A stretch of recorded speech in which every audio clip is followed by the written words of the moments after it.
মোহাম্মদ আবদুল্লাহ প্রধান জানতে চেয়েছেন, এক ধরনের আঠা পাওয়া যায় ইঁদুর চিকা ইত্যাদি হত্যা করার জন্য। এ ধরনের আঠায় ফেলে ইঁদুর চিকা হত্যা করা ইসলামের দৃষ্টিকোণ থেকে জায়েজ আছে কিনা? ভাই আবদুল্লাহ, খুবই গুরুত্বপূর্ণ একটি প্রশ্ন আপনি আমাদের সামনে এনেছেন।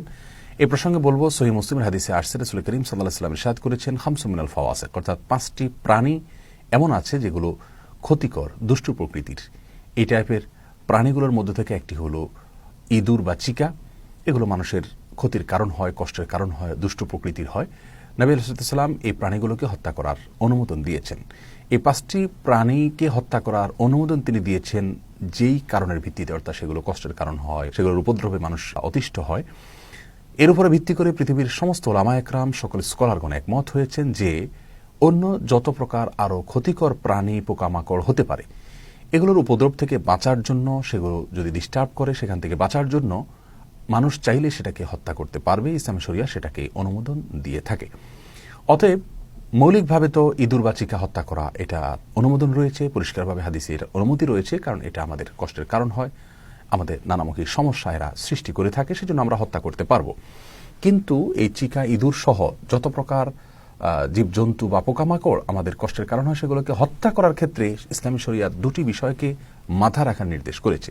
তার একটি হলো, আগুন দিয়ে পুড়িয়ে কোনোভাবে হত্যা করা যাবে না। সে বিষয়ে মুসনাদ আহমদে বর্ণিত হয়েছে, নবী সাল্লাল্লাহু আলাইহি ওয়াসাল্লাম ইরশাদ করেছেন, লা ইউআযযিবু বিন-নারি ইল্লা রাব্বুন নার, অর্থাৎ আগুন দিয়ে আগুনের সৃষ্টিকর্তা বা পালনকর্তা ছাড়া আর কেউই কাউকে শাস্তি দেওয়ার অধিকার রাখেন না। একজন সাহাবী কিছু পিপিলিকাকে আগুন দিয়ে পোড়াচ্ছিলেন, নবী সাল্লাল্লাহু আলাইহি ওয়াসাল্লাম দেখে তাকে নিষেধ করেছেন। অতএব আমরা ইঁদুর, চিকা ইত্যাদি আগুন দিয়ে মারব না, কোনো প্রাণীকে আগুন দিয়ে হত্যা করব না, এটিতে একটি বিষয় রয়েছে। আর যে বিষয়ে আজকের এই প্রশ্নের সাথে সবচেয়ে বেশি প্রাসঙ্গিক, সেটি হলো, কোনো প্রাণীকে হত্যা করতে হলে আমরা হত্যা করার যতগুলো উপায় আমাদের হাতে রয়েছে, তার ভিতরে সবচেয়ে সহজতম উপায়টি অবলম্বন করে হত্যা করতে হবে।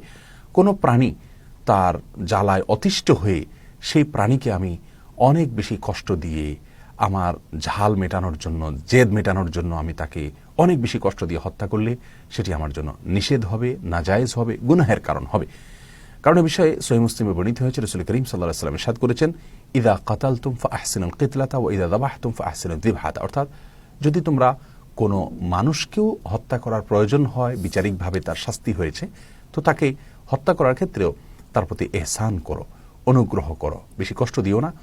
আর কোনো প্রাণীকে যদি জবাই করার প্রয়োজন হয়, তো সেক্ষেত্রেও তুমি তার প্রতি ইহসান করো, অনুগ্রহ করো, যত অল্প কষ্ট দিয়ে সম্ভব হয় তাকে হত্যা করো। এ হাদিসের ব্যাখ্যায় বিশ্ববিখ্যাত হাদিস বিশারদ মোল্লা আলী কারি রাহমাহুল্লাহ মিরকাতুল মাফাতিহের ভিতরে লিখেছেন যে অতএব উচিত হবে যত সহজ পদ্ধতি হতে পারে হত্যার জন্য সেগুলোকে অবলম্বন করা।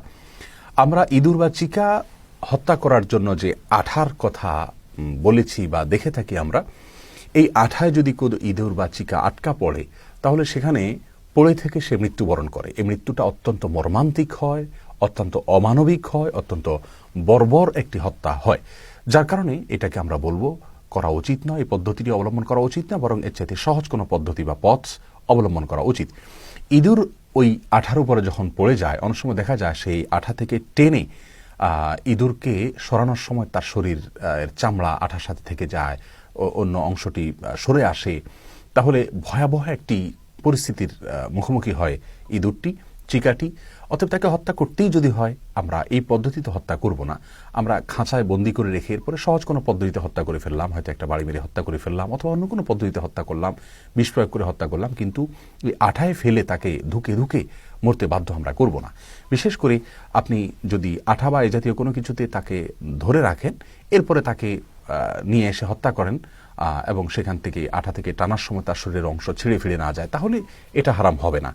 কিন্তু সাধারণত যে আঠাগুলো বাজারে পাওয়া যায়, এগুলোতে আটকার পরে তার চামড়া, পশম, এগুলো সবগুলো লেগে যায় এবং টুকরা টুকরা হয়ে যায়, অংশ আলাদা হয়ে যায়। ক্ষুধা এবং তৃষ্ণার কষ্ট করতে করতে তারপরে একটা পর্যায়ে সে মৃত্যুর মুখে পতিত হয়।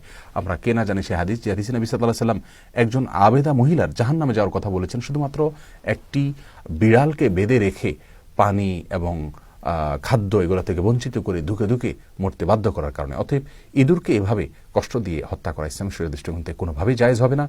এটাকে নাজায়েজ বলেছেন সৌদি আরবের বিশ্ববিখ্যাত আলেম দ্বীন শেখ মোহাম্মদ সালেহ আল মুনাজ্জেদ হাফিজাহুল্লাহ ইসলাম QA-তে আরও অনেক উলামা ইকরাম নিষেধ করেছে। বিধায় আমরা বলবো যে ইঁদুর বা চিকা মারার জন্য এ ধরনের পদ্ধতি অবলম্বন করা উচিত নয়, আরও সহজতর কোনো পদ্ধতি, বহু পদ্ধতি রয়েছে, সেগুলো অবলম্বন করা উচিত।